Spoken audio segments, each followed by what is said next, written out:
Živijo, sem Ambrož Pušnik, specializant oftalmologije in tule se javljam iz kulturnega centra Janeza Trdine. Danes smo ravno zaključili z našo uprizoritvijo Atwoodovega Padala. Kakor trepetlika, podnevi sem nosil polena. Tule v Novem mestu, kmalu pa pridemo k vam v Modro dvorano na zbornico. Kaj sploh je Atwoodovo Padalo?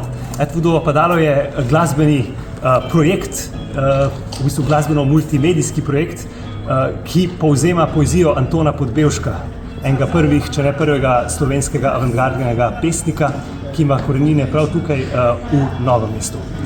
In zadeva je zapakirana v en koncert, traja 55 minut, na katerem boste lahko slišali izseke njegove najboljše poezije.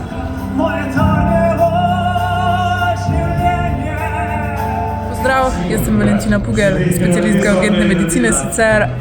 Pri projektu Atwoodovo Padalo sodelujem kot režiserka pa oblikovalka luči.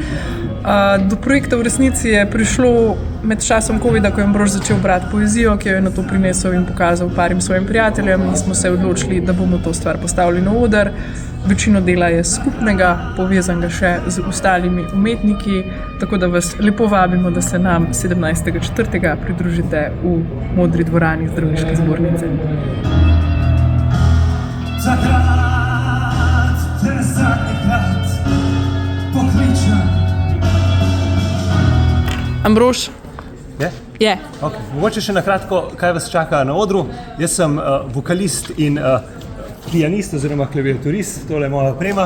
Potem bo pa zraven še Matevž, on je sicer arhitekt, ampak obvlada tudi kitaro.